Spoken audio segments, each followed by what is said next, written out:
Welcome to the Futurati podcast. Any member of the Futurati is somebody who believes in the power of the future. We know there's a better world ahead, and we indeed have the power to make it so. In our podcast, we talk to the best minds in the world about the most urgent problems facing mankind today, and we hope you learn as much from them as we do.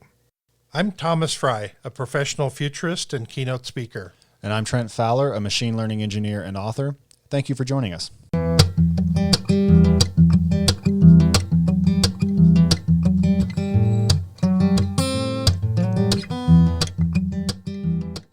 Good evening, everyone, and thank you for listening to the Futurati podcast. Tonight, we're joined by Jules Polonetsky, who serves as CEO of the Future of Privacy Forum, a Washington, D.C.-based think tank that seeks to advance responsible data practices. He is also co-chairman of the Israel Tech Policy Institute. If you enjoy this interview, please don't forget to like the episode and subscribe on YouTube or wherever you get your podcasts. Jules, thanks so much for sitting down to talk to us today. Good to be with you. Why don't you tell us a little bit about your background, your interests, and what brought you to working on privacy? Fate, luck. When I started out my career, there was no such thing as a career in privacy. The role I had for many years as a chief privacy officer certainly didn't exist when I was, in college or even in law school. I really stumbled into it. I started out as a lawyer at a big firm. I went into local politics when I realized that proofreading real estate leases wasn't an exciting way to spend my day. And I liked architecture and buildings, so somehow thought that was a reasonable thing to do with a law degree. It wasn't. And I discovered this world of local politics where you could show up in Brooklyn, where I lived, and say, "I'm here to volunteer. I'm here to help. That candidate looks good," and people would be eager to have you. And I was lucky. It's not like that everywhere. There's a famous story about a guy who showed up in Chicago and said, "Hey, I'm here to help. I want to volunteer." And the people in the campaign clubhouse said, "Who sent you?" He says, Nobody sent me." And they said, "Well, we don't want nobody that nobody sent." Well, I was lucky. I showed up, and just by sort of being, young and eager, was lucky enough to have people say, "Awesome, great. If you'll hand out flyers, we'll get you involved." And so I started out in local politics and sort of moved up as a state legislator and as a congressional staffer, and eventually as the Consumer Affairs Commissioner for the city of New York. And people probably know, if you know New York, you know the famous Flatiron Building, right, at the corner of Fifth Avenue and 20-something, and it's this angled triangular building. And when I was in government, I didn't know much about the tech community in New York. I knew that there were some startups that were getting a lot of attention, and there was a company called DoubleClick, and I wouldn't have known anything about it except they had this big sign by the Flatiron Building, and the sign said, "Welcome to Silicon Alley, DoubleClick." And they were quite wise. They realized that people were calling New York Silicon Alley, but there was no alley. And so, they put up a sign and they announced it, and it gave them a lot of attention. So I knew there was some kind of funky company called DoubleClick. And all of a sudden I read that they're in the newspaper. They're in trouble. They've been tracking people with cookies. And not only that, creating profiles of the different websites you went to. And until now, it was really kind of anonymous. It was just a cookie, whatever that was. And now they were going to append to your identity your name. And why? Because they wanted to know things you had purchased in the offline world so they could bring that online. But the media and privacy advocates went crazy. They were furious. Nobody on the internet knows your dog. Well, now everyone's going to know, what you buy for your dog and what your name is and, what breed and all kinds of other information and maybe the porn sites you visit or who knows what sites you might be visiting. And so everybody sued DoubleClick, the Federal Trade Commission, different state attorneys general, of course, class action lawsuits. Happens to be, I knew a guy who worked at DoubleClick, former political friend, and I called him up and I said, "Hey, well, you guys are in the news. What's going on? What are you going to do about it?" And he explained to me, we were going to hire a chief privacy officer, and we're going to do all these things to show we know what we're doing and to figure out what the rules are. Because frankly, what are the rules? We thought we were just helping websites out. Websites need ads. And right now, all the big companies, they just advertise on AOL. Or do you remember Lycos and Alta Vista? Those were, the big players.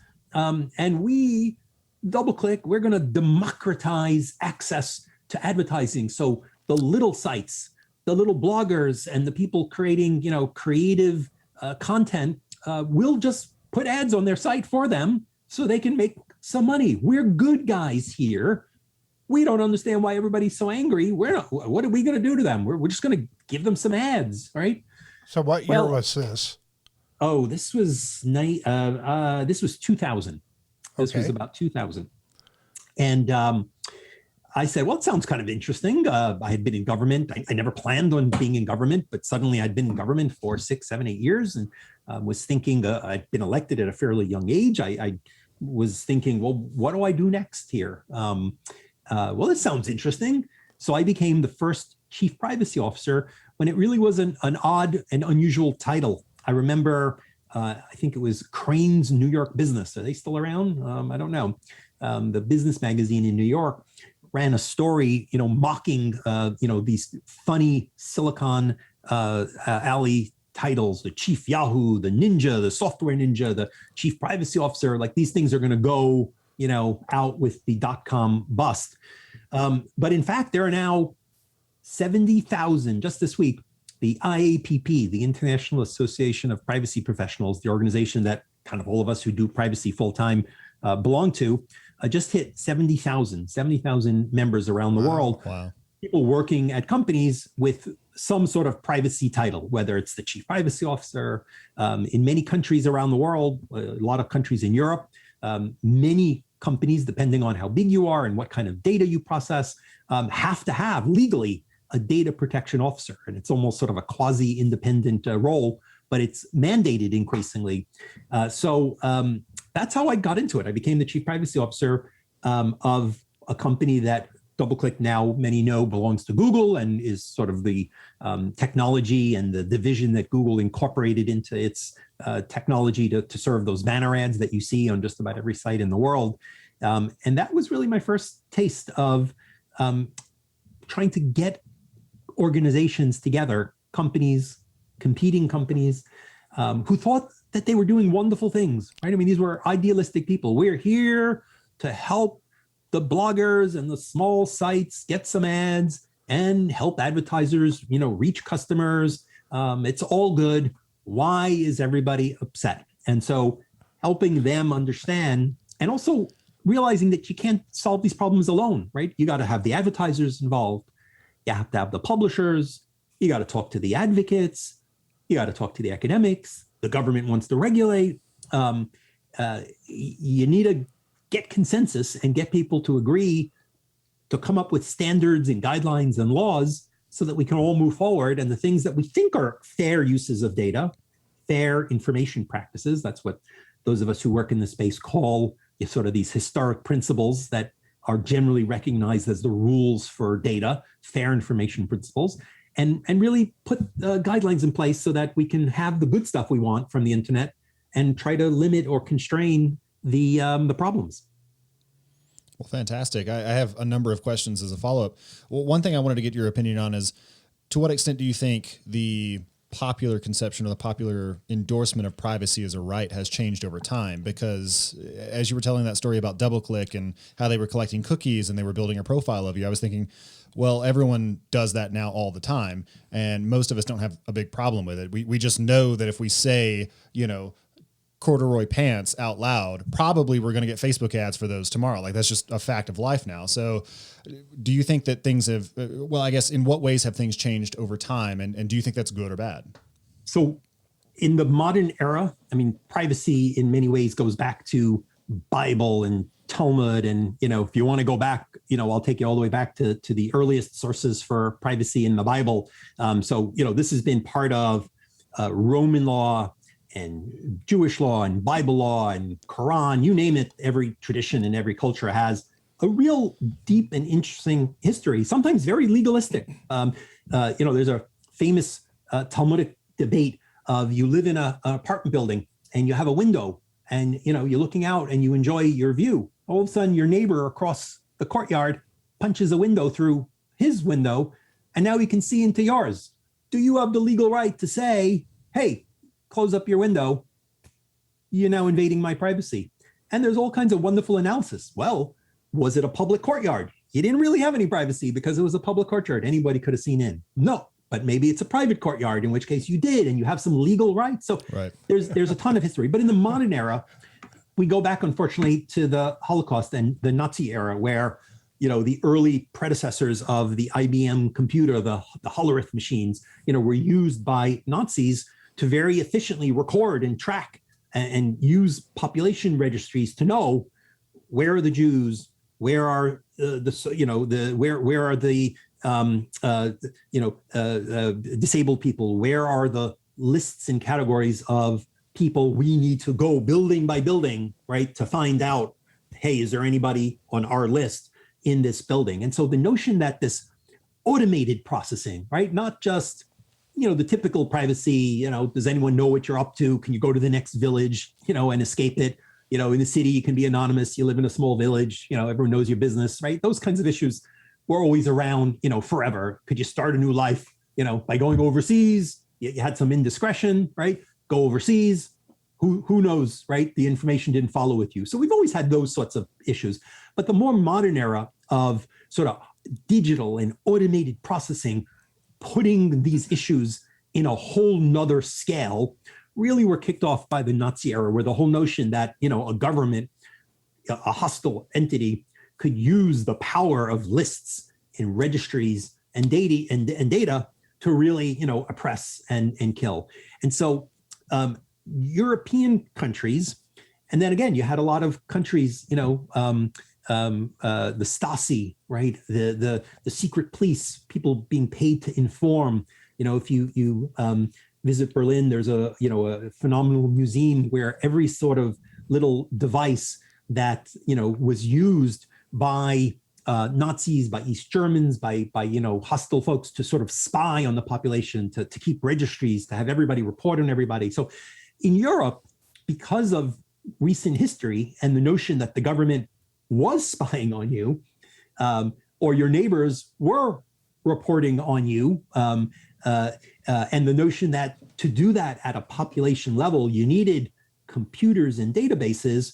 So you really had this deep feeling that you needed laws, data protection laws, to protect the individual against, the power of government and what government might do and due process. In the US, we also started becoming aware of concerns, when Social Security was rolled out, right? And Social Security, obviously, great benefit, right? The first, big New Deal plan that ensured that you get money taken away and saved for you, for your employer.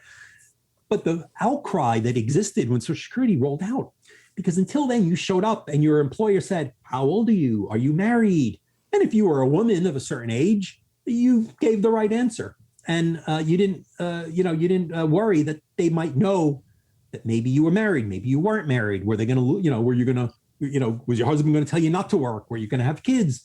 It wasn't their business. And there was really no way they could find out. But suddenly you gave in your Social Security number and you had an official government identity, and they worried, will my employer now know things about me that he or she has got no business knowing? So, we started seeing areas where people were concerned initially about government. And then all of a sudden, companies came along and started having these same large digital dossiers about me. In the US, we moved quickly to regulate government. So we've long had a very strong Privacy Act, right? We don't believe the government should have secret databases, right? We know, yes, that the FBI will spy on us if they think, that we're a threat, right? We have all this history of Martin Luther King being spied on and, J. Edgar Hoover having different enemies lists and so forth. So we've long had laws in the US that say, government, you want a database? You declare it. You publish it in the Federal Register. I have to know whether I'm in there. I can make a Freedom of Information, request. It's not perfect, but we get that the US government spies, has to have restrictions, has to have a warrant for certain information. They can't just go and demand it. A judge may have to be involved depending on what kind of information it is. So we've understood, as have the Europeans, for quite a long time, that the power of government and how it can use data, because it can put us in jail, it can ruin our lives, has to be in check. In the US, however, we were much more open to companies. Well, what do they want to do? They want to show us some ads. They want to sell us some stuff. Not so in Europe. The Europeans, despite the fact that the government really was, the actor in World War II and in, these other countries where surveillance and oppression existed, but companies were sometimes the tools, right? It was that counting machine. So they regulated holistically, and they long put in place rules that said, no, you just can't collect data. They weren't all that serious about enforcing it, frankly. And they didn't really fund the independent data protection authorities who they created. In Europe, every country has to have a fully independent data protection authority who cannot be, fired by the government because he or she actually oversees the government and, tells the government to stop, doing this or that. It's a bit unusual, though. You have to understand each culture has their own way. In Norway, if you make more than, I believe it's 100,000 euros a year, your name gets published by the tax authority. They've decided that that's an important way to, in a society that is a bit more homogenous than in the US, if you're making that kind of money, well, you got to be there public. So we know about that and we scrutinize it. In the US, can you imagine? Or, publishing your income, if you made more than a certain amount of money, we'd go nuts. We can't even see the president's tax returns, right? After years of battling and arguing. In Germany, which has some of the strictest data protection laws, people walk around naked and hop into public saunas, right, in front of the kids. And, here we're, naked, oh my God, right? But we have, so each country does have its own cultural norms that maybe prioritizes. And in the US, we didn't for a very long time think that companies really needed to be, we wanted innovation.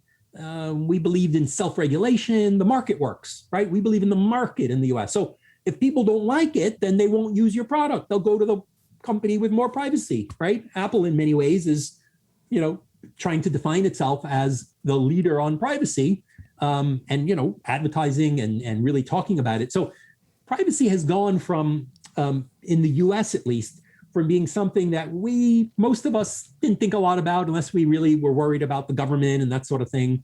We read about cookies and sort of tracking, maybe we thought we ought to be doing more to clear cookies, but we didn't really see it in the US as a deep human right. Maybe when it came to keeping government from putting us in jail, we get that that's a human right? Don't put us in jail without the evidence, without our ability to, right? But is a cookie or is how many emails I get something that is a human right? And increasingly around the world, I think countries, including the US, are coming around to the notion, and it isn't just Tim Cook, Satya Nadella at Microsoft, dozens of CEOs you've heard echo this notion, and it's actually in the constitution of a number of states, that digital privacy, that informational privacy, is actually a human right. So there's also the counter argument that we're putting more and more power in the hands of individuals, and we're seeing more and more incidents of active shooters and that people become unhinged for one reason or another, and they go off and do something that's very dangerous. And so the government has the responsibility to protect society at the same time. So it becomes something of a balancing act to actually ferret out the dangerous people before they actually go off the deep end. And how do we manage something like that without at least invading a few people's privacy? Look, we could have perfect security and zero privacy, right? We could put a little bug on everybody, and we could read your brain, waves, and we could interview you, and we could have, stop points at every, point, not just at the airport. But obviously, we then have no dignity, right? We could strip search, people whenever they entered a school because they might be, a shooter. And we have schools now because look, people are reacting to the school shootings who are, they want to do something. So they're reading the social media, they're scanning, and they're creating databases. These kids are suspect because the technology scanned and they said something, right? And the technology isn't perfect, right? A kid says, hey, did you see that Marvel thing and the big gun that Captain, Marvel grabbed, and boom, all of a sudden they're in this, database as, oh, no, we didn't say he's a criminal. We just said that he's been flagged as needing additional review, right? Well, right away, that's not the greatest thing. And maybe kids who are minority kids, maybe kids who are kids with disabilities are going to be more likely to be tossed into that bucket. So you said the right word, balancing, right? What is the balance that we want in a society where clearly there are so many useful ways to use data, right? If we knew every detail about everybody, we'd presumably be able to control COVID, right? We immediately know we could put a little, thermometer on you or, another device. We had countries around the world where quarantine was quite serious. I mean, maybe we should have been more serious about it here. But when you were put in quarantine, you land in the US and we say, okay, hey, you're coming from a country that's high risk. Go into quarantine for 2 weeks. And maybe we're going to call you. Maybe. You go do that in, I don't know, South Korea or Israel or Singapore.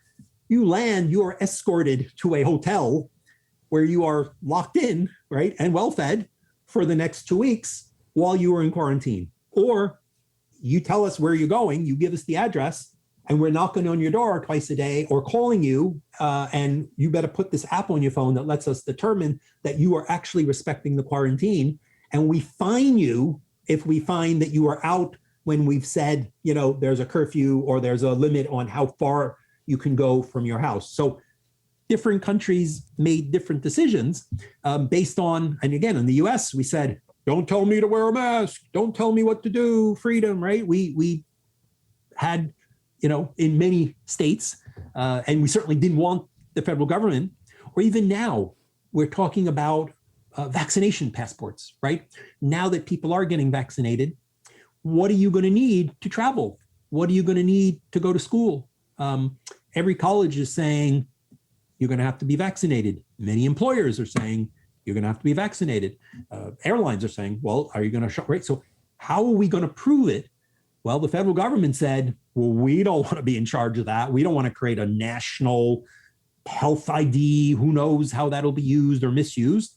So we're not going to have that. We're going to have a hodgepodge. We're going to have a CVS one and a Walgreens one and maybe a collaboration, among, many companies. So you're right. It is always a balance. And it's actually less about privacy than it is having a process that says, no, you, the powerful player, the government, the company, the person with the data, don't simply get to do what you think is right. You have a process where you take a look, well, what is needed here?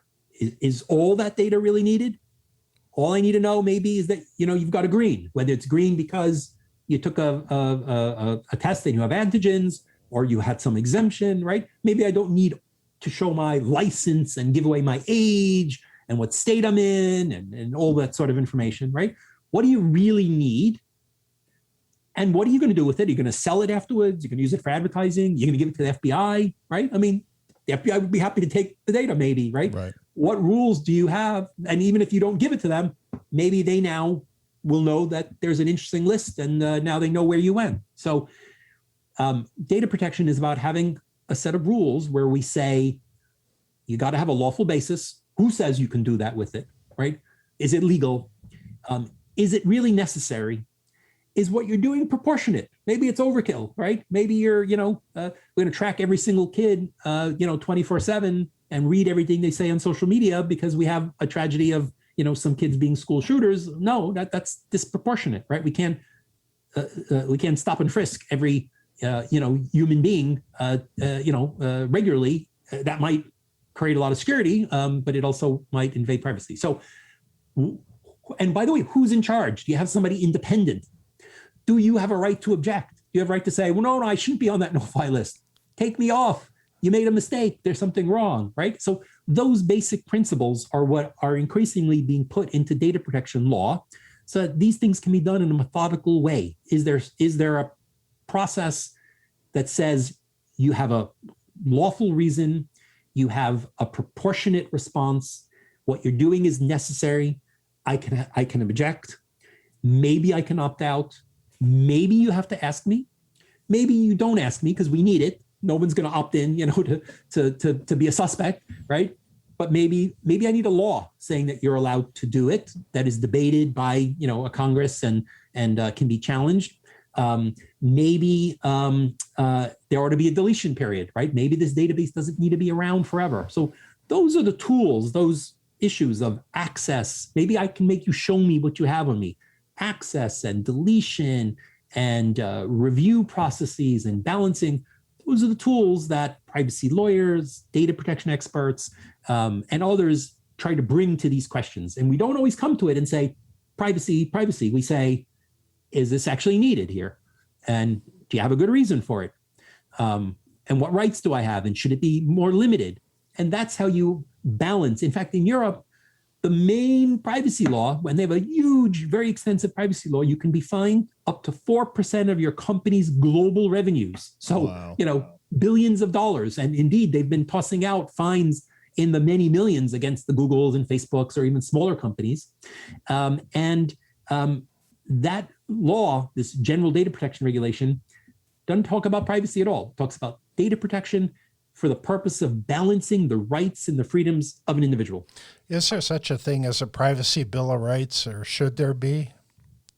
Well, our European colleagues have the general data protection regulation, which is, in effect, a bill of rights that sets the rules for when and how and where information can be disclosed. So you might call it a privacy bill of rights. Do we need a federal, and not just Europe, almost every major democracy, and even non-democracies, China is almost done passing privacy legislation, but almost every major economy in the world now has comprehensive privacy legislation. What did we do in the US? We took a sectoral approach. So yes, we regulated government. And then we said, well, your health data, that needs to go to an insurance company. The doctor's got to be able to pass it around to, another doctor, the hospital. So data has got to really be portable when it comes to health. And we need some rules to make sure that it then doesn't get sent to, someone who's going to use it against you, right? So we have HIPAA to regulate the health sector.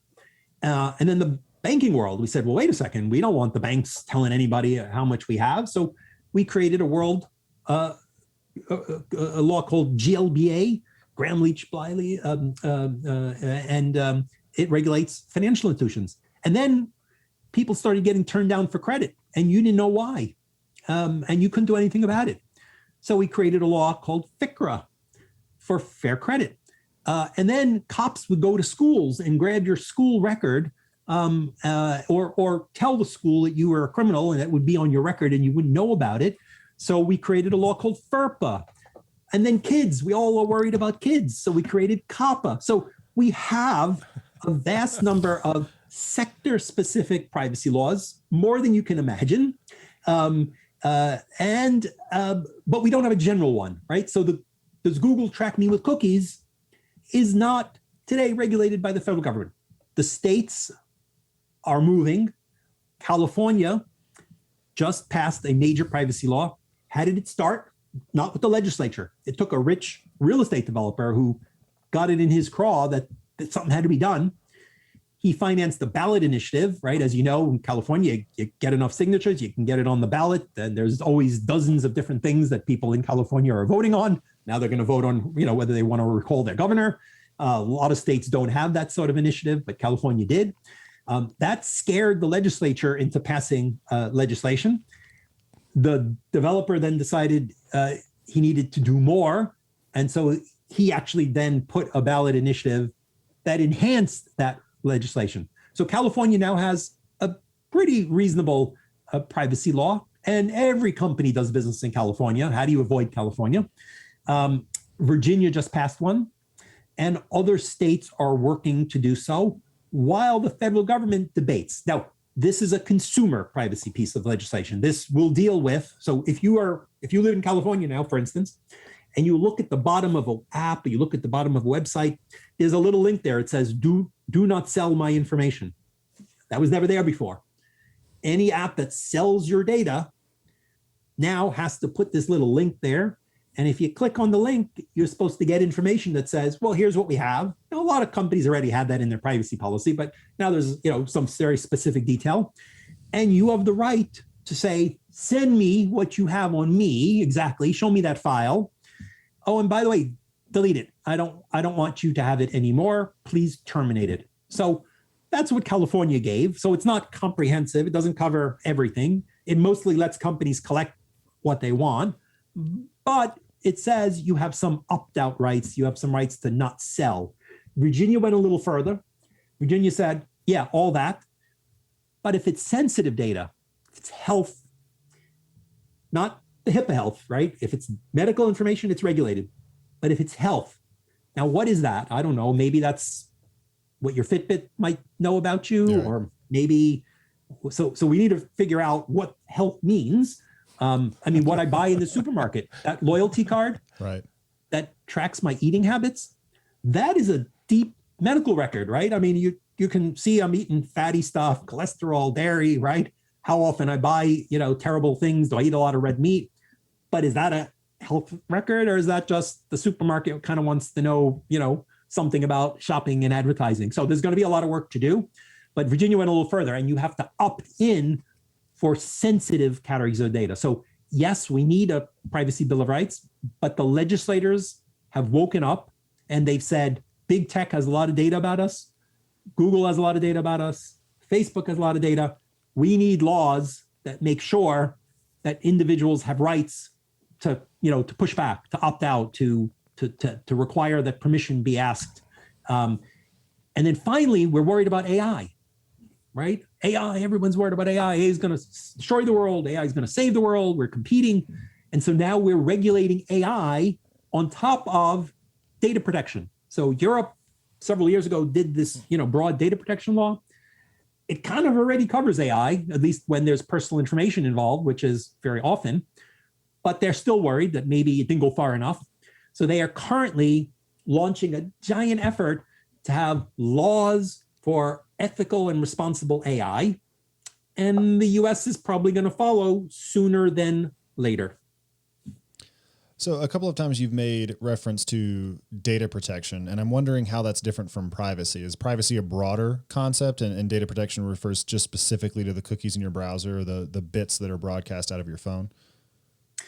Yeah, it's a great question, and it's got lots of long answers. But maybe a couple of ways to think about it is, privacy at the end of the day is whether intimate information about you is kept private. Data protection is not necessarily about always keeping things private. It's about having a process that weighs the appropriate rights one against the other and says, what's your basis for doing this? Does someone have a right to change it? You might not end up having, quote unquote, privacy at the end, because the decision may be that, well, there's a public health emergency. Sorry, your data will be used, but not for any purpose, not for every purpose. We're going to have limits around it. So, here's another interesting way to think about privacy. And Professor Helen Nissenbaum, who's perhaps one of the leading philosophers of privacy, longtime professor at NYU and now at Cornell Tech, she's framed in her writing privacy as a notion that follows context. So think about this. If I walk out naked into the street and people look at me, I got no privacy. It's very embarrassing, right? I've given up privacy. I'm naked in the street. If when I'm in my doctor's office in a different context, I take off my shirt, I take off some clothing because I'm getting a checkup, I haven't given up privacy. The doctor needs to look. I want him to take a look and tell me, well, what's going on with this rash or whatever the case is. Right. I'm naked with my loved one, I'm not thinking, well, privacy. I'm thinking I'm very happy about this, right? Now, if they take a picture and it's used, inappropriately. So privacy is about the context that you have when you have a relationship with me, with a company, with a person, and you have mental models, you have certain expectations, and they're very nuanced, right? I hand a little slip of paper to my friend saying something about the teacher or about another person. I don't have a big agreement there. Hey, right? I expect that they will not share it with, maybe they might share it with our other friend who will giggle along, but they better not share it with the teacher. Right. And they're not going to share it with maybe the other person who we're talking about. So we have these models, doctor, lover, friend. You go to a bar. Well, there's a certain, relationship that might be appropriate. I might walk up to somebody. They're there to meet. You don't walk up in the same way to somebody in a workplace, right? We modulate how we share, who we share. That's what privacy is. Having some understanding that the way we've exchanged information is appropriate given that relationship at that time. Technology messes this up sometimes, right? I go to Facebook, I put something on the page, and not only are my friends there, my employers are there, my college people, right? And all of a sudden there's this mashup and the wrong audience sees the stuff, right? It's like you're having, it's like your wake or your wedding, and everybody's, mashed up in a way that doesn't make any sense. It doesn't work. So the challenge for technology is, how do you respect the context? And that's where the cookie thing comes in. I go to a website. I get that if I've logged in, that website knows that I'm there. They even say, hi, Jules. Hey, here's your shopping cart. Here's what you bought last time. I get it. But when you explain to me that there are other companies embedded in that page, because that's the way the internet works, and they're not just plumbing, some of them are there to collect data about me because this site might want to advertise to me tomorrow on some other site, or might be in the business of creating a profile of me so that the ad I see on this site or other sites is more sophisticated, knows the kind of web surfing I do. Wait a second. That's not the context that I expect. So when that jarring problem happens, right, I feel my privacy has been invaded. Now, if I'm a company who does that, I'm saying, hey, it's all good. I'm only showing you ads here. But the problem is, I don't understand what's going on. And I don't expect that context. Now, maybe you can help me along, right? I maybe can understand there's some co-op, show me, tell me, give me some feeling. And that's where industry, unfortunately, has really failed. We haven't helped users understand what's going on there. Now, Apple is trying to do something about it right now. As we speak, Apple has rolled out iOS 14.5, the latest version of the iOS software. And the cookie, right? Mobile devices don't have a cookie. They do when you're using a browser, but when you're using an app, there's no cookie. So how do we have advertising? Well, all of those third-party advertisers who are embedded in the apps get an ID that has been created either by Google, if you're using an Android device, or by Apple. And they use that as a cookie, and that's how they track you across apps. And that's why if you use apps, you see that the ads sometimes retarget you. They seem to know, which other apps that you were at. So Apple has said, people don't seem to like that too much. So from now on, if you want that, you must ask people. And so starting today and for the upcoming weeks, anyone who uses an Apple device will have been getting a pop-up that says, hey, this app would like to track you for the purpose of targeting ads to you across all sorts of other websites. Are you cool with that? And we're going to see a lot of people may not be cool with it. And frankly, 40% of all users who use Apple devices have actually already gone in and turned that setting off previously. I mean, there always was a setting, it was default on. There always was a setting where you could go in and flip it off. And many people did, but most people, who's paying attention? Now people are being asked, and it's a big challenge for the industry. They were living with this I'll change your context, but you don't really know about it, and I don't really need to ask you. And I'll explain it, but you got to read a privacy policy, and go ahead and try to read that legalese. Right. We're now going to see what happens when we actually ask people. I hope it unleashes some creativity, because I think the big failure was not figuring out how to properly engage people and say, look, here's how it works. The other option is that you're going to pay for these apps. You want to pay for the apps? Some of you do. Some of you don't want to pay. So we'd like some more data to understand how our ads work, to try to make them more relevant. I'm hoping that we'll see creative ways that companies try to explain to you, here's what's going on. You can even adjust it. You want to tell me you like Scotch? Awesome. We'll give you ads for the the newest Scotch that's on the market. We'll tailor what you want. You want to adjust it. So we're in a very transitional time now. On the web, Google, which makes Chrome the leading browser, has the leading market share, has said those third-party cookies. Yeah, people don't seem to like that whole tracking thing. All the other browsers already prevent that third-party cookie tracking. Over the years, from that 20 years ago when I was at DoubleClick, where this was default, every browser allowed this third-party cookie tracking. But since then, Mozilla, Internet Explorer, to his credit, Steve Jobs never was that fond of third-party cookies. He always thought they were a little bit creepy. And so Safari has, for a very long time, blocked third-party cookies. And now Chrome has said, we're joining that bandwagon. We also, but since we appreciate advertising, let's work out some alternatives. Can we do this in some anonymous way? And everybody in my world is battling around, debating what's the right way. Is there a model for privacy-friendly advertising that gives the advertisers what they want? How many ads were seen? Which ones are working better? Did the yellow ad in the morning when it was raining to this kind of user, result in you downloading and becoming one of the people who spends a lot of money, in an online game?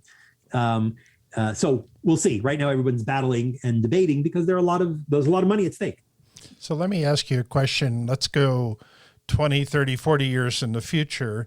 We have a technology that enables us to track absolutely every atom and every molecule that's going in and out of the human body. And while that sounds radically extreme today, that's very likely going to be possible sometime in the future. How does privacy adjust to not only understanding what our actions are and what we're going to do, but actually understand the inputs and outputs of the human body as well? Yeah, look, that's why we need a comprehensive privacy law that is principle-based sooner than later. We already have a scary amount of data passively collected about us, right?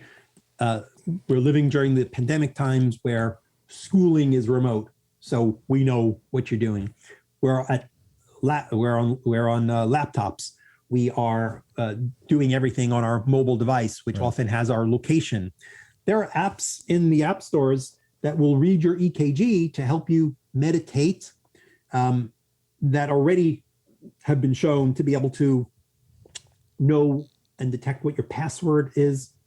AR and VR is here. The Oculus, Quest 2 sold by Facebook is selling well. Apple is going to roll out some AR, VR, and AR and VR, collectively XR, augmented reality, virtual reality.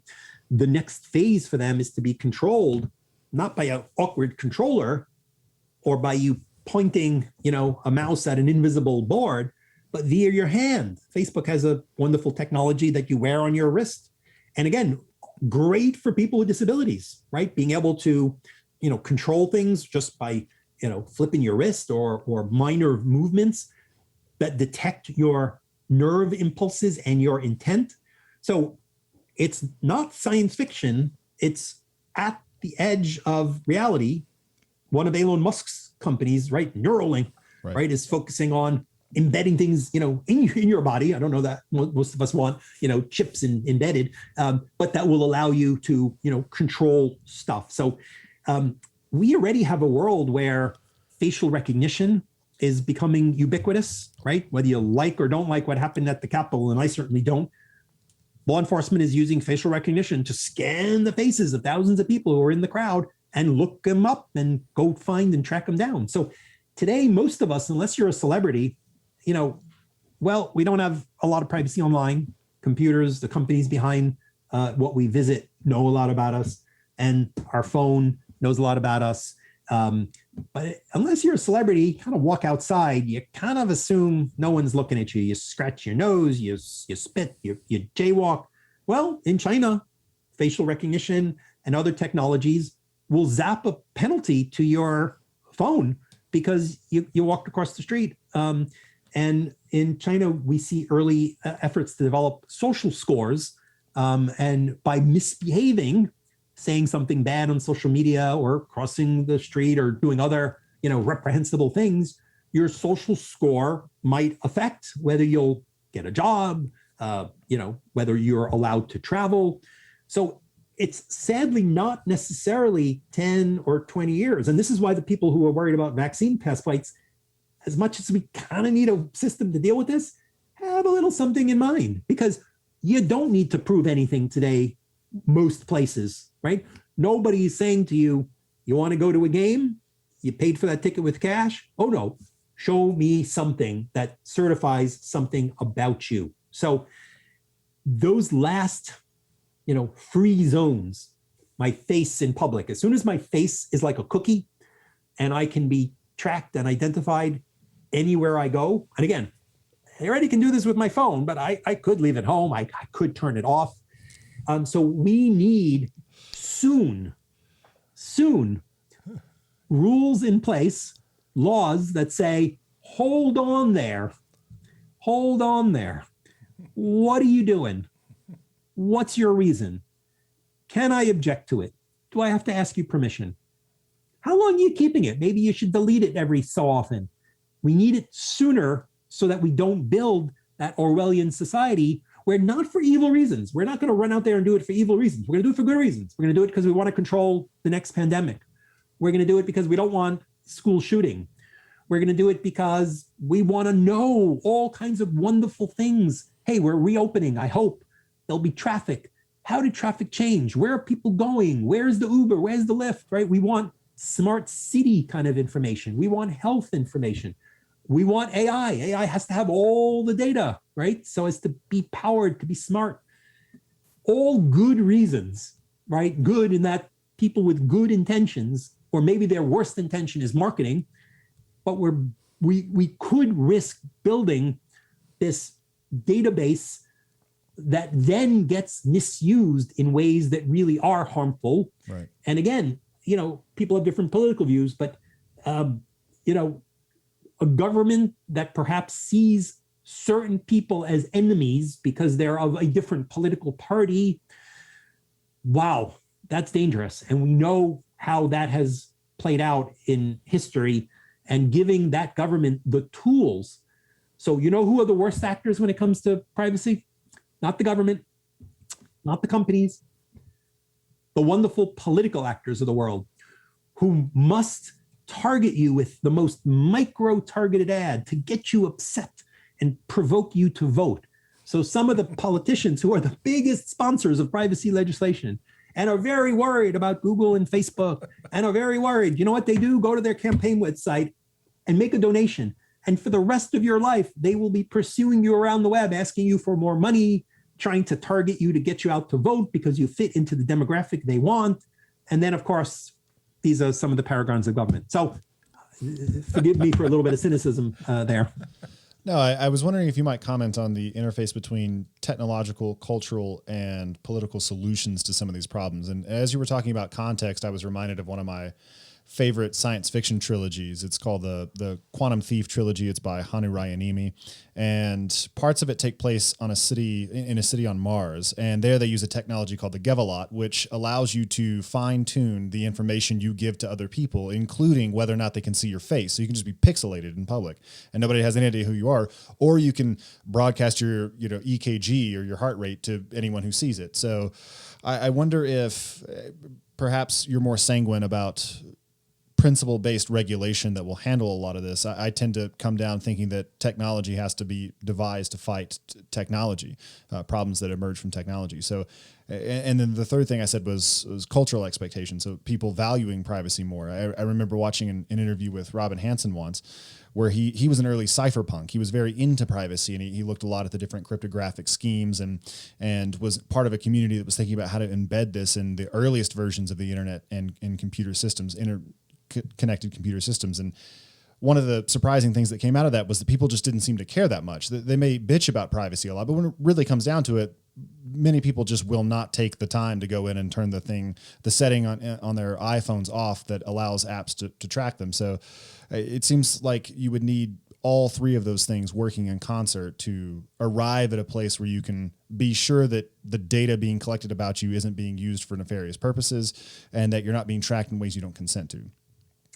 You remind me of Gary Steingert's, I think it's Super Sad True Love Story or something like that, where in his futuristic world, everybody carries around a device, and you go into a bar and right away, instead of standing there, like a dope thing, who do I talk to? It displays your status, your wealth, your availability, your virility, whatever combination of things. And then everybody kind of, syncs up appropriately. Or I think you might even remember the Black Mirror episode where, right, everyone's, rating determines their suitability for an apartment or for friendships or so forth. So, look, I think you're right. Let me start with law, because who should be making these decisions about what and where and when, right? At the end of the day, we're ruled by laws. Our process isn't perfect, but we have elected officials, we have democracy, and in countries that have a reasonably well-working democratic process, some of these questions of the right balance need to happen in the courts, in lawmaking, in legislating, because you are deciding in many cases who wins, who loses, who gets to be the big company with all the data, can they crush the little actors, who's in, who's out. So you need to start with democratic society. And again, there may be different balances in different countries, right? There are countries in the Asia Pacific where the communal, the notion of sharing for research. Consider this.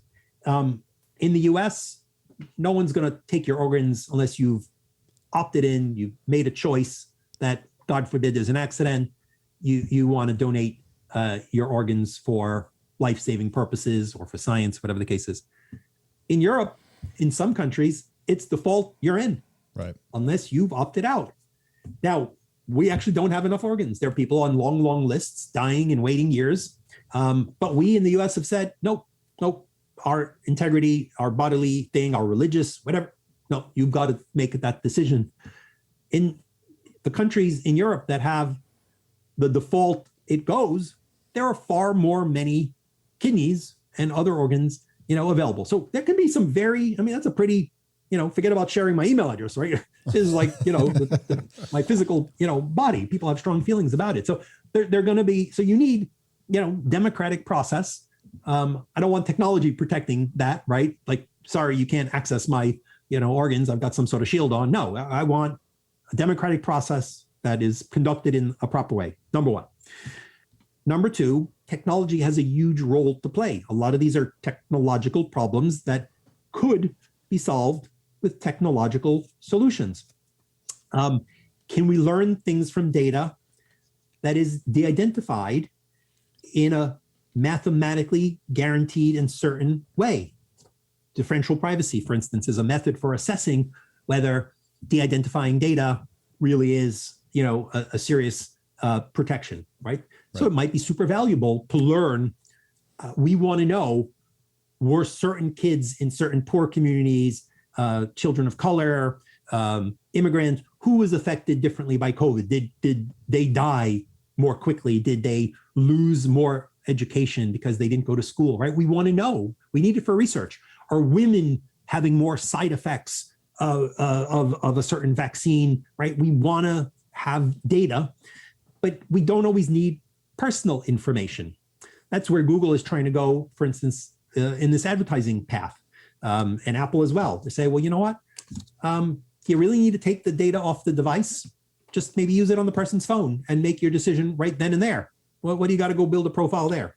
And Google's saying, well, why don't we do some very sophisticated math? If you really just want to know how are the ads doing, maybe we can create some sort of layers and federated learning and run reports that give you, with statistical accuracy, what you need. So I think whether it's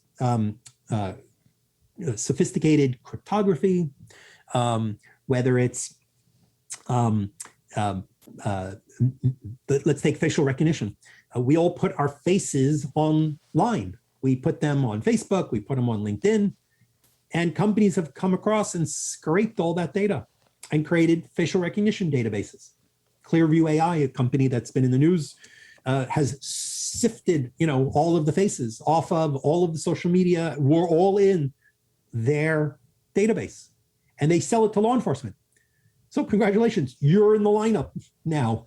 You're a suspect who is being scanned whenever a law enforcement agency has a picture and wants to know, hey, is this the person at that rally throwing a rock or so on and so forth? Now, some people say, I got nothing to hide, right? Well, guess what? You're in the lineup, right? And you certainly want to hope that it's accurate. Mm-hmm. And there's a lot of evidence that these facial recognition algorithms, for instance, are not as accurate on dark-skinned faces. They don't have as many in the database, the way the technology works. And so you're more likely to be false flagged. Oh, no big deal. They're not going to put you in jail. Well, guess what? That's not fun having, cop come to your door, come down to the station, answer a bunch of questions because you got swept into this dragnet. So there are companies doing some sophisticated work to introduce noise, because they know the way facial recognition algorithms work, so that you and I, we look at the picture and it looks like you and me and it's fine, but they put in some noise that busts the ability of the facial recognition algorithm to use the kind of mathematical metrics, that it needs. So I think technology is a key part of the solution, but I need the incentive to do so. And in some cases, that incentive may have to be law, because it just might be a lot of money and people may not even notice. And next thing you know, the frog has been boiled. But finally, the social is important. It is all of our responsibilities to be thoughtful, right? But I don't want to put all the burden on the user, because most of us, we're busy. We don't have time. And the next thing you know, we're part of, some massive collection of data that is maybe being used in a way we never could have, imagined. So I do want people to be responsible and not do, the stupidest things. But I understand that, somebody's juggling a 3-year-old and they've got a coffee in their hand, and they got their groceries and they're trying to open up their car. And meanwhile, they're like, trying to open the app that gives them, directions. And I want them to read the terms of service and make like a sophisticated decision about what where they want. No, like meet people where they are. And you know what? We're messy, befuddled, confused people. We use the same passwords. Why do we have passwords? We know none of us can handle passwords. Passwords have to be done with, right? We need 2 factors, right? We need alternatives that give me the security. Instead, we're saying, you make up really complicated hard numbers and somehow remember them. And by the way, don't reuse them, because you'll give them away to some bad app and then you're right. How dare we expect that this work? Oh, by the way, change them all the time too. Change them, right? Well, very good. No, that's true. I'm just, one of the banes of my existence is dealing with passwords, and then the security system at work is really sophisticated. We got to change it all the time, and I'm always forgetting it. And I use a non-standard keyboard layout, and sometimes it's in the wrong version of the layout, and so what I typed in is not what I remember typing it. Yeah. Please tell them that the latest research shows that regularly changing your password is not. It forces most people to end up using, Jules Polonetsky 123, Jules Polonetsky 124, Jules Polonetsky 125, right? Because it's such a pain in the neck. You just keep changing, like one number, or you have a little system and you haven't really done. Far better to help you, mandate that you use a password manager that handles it all, for you. Mandate that there's a fob or a 2-factor. But one of my colleagues at Carnegie Mellon University has done some wonderful research showing that you don't end up getting better, good, hard passwords by forcing people to routinely change their passwords. They end up having, even if you had a really good hard one, they end up having to they can't keep up, and it ends up leading to sloppier behavior. Interesting. So in the closing minutes here, I wanted to ask what gives you hope. Before we started recording, you made some comments about how privacy is a few wins, with these long stretches of endless defeats. So I'm guessing that your answer to this one's going to be kind of short, but nevertheless, what gives you hope? No, I'm actually an optimist. I'm an optimist. That came across, yeah. I'll tell you why. There's a famous Woody Allen scene. He wants to go buy a porn magazine, right? and he's mortified, right? He goes in and he has to find this one particular magazine, and he whispers to the clerk, I need and the clerk, yells out, "Hey, there's somebody here who needs this and that," right? He wanted to read a book about something, discovering my sexuality, communism, how, it really ought to be reexamined, you name the embarrassing thing. I had to go to a library, and that librarian who knew me, because I grew up down the block, was going to look at the books and come, "Oh, look at that," right? Look, right. What am I checking out? Or I had to go into the magazine shop. And now I sit there, and here I am on Google, and what I want to search? I'm going to search for anything I want, any subversive thing. And you know what? Google knows, but you don't know, and my neighbors don't know. And so in some ways, depending on how you think about it, we kind of have a bit more privacy about certain things than we had before, right? I'm more mobile, right? It's easier for me to flee my past. I can, register anonymously. Again, it isn't perfect, and commercial entities and maybe the government. But when it comes to, between you and your fellow person, which is what a lot of us care about, exactly, right? Right. The computer, do I care? Cookies, I don't know what's going on. But does he know, right? I'll fill in. I want to know if I have enough money for retirement. I'm sitting there, I'm filling it into some retirement planner. Yeah, I guess the computer is going to know it's some third, but I don't want my neighbor or my friend to know, how little I make, or, or whatever the case is. So in some ways, we have more freedom. And guess what? You wanted to speak. Well, you had to get a publisher. A newspaper had to decide to quote you. I can say things. I can register a pseudonym on Twitter. I can shout. Now, again, it isn't perfect, but in many ways, I've got a lot of freedom. I've got a lot of opportunity to act without judgment.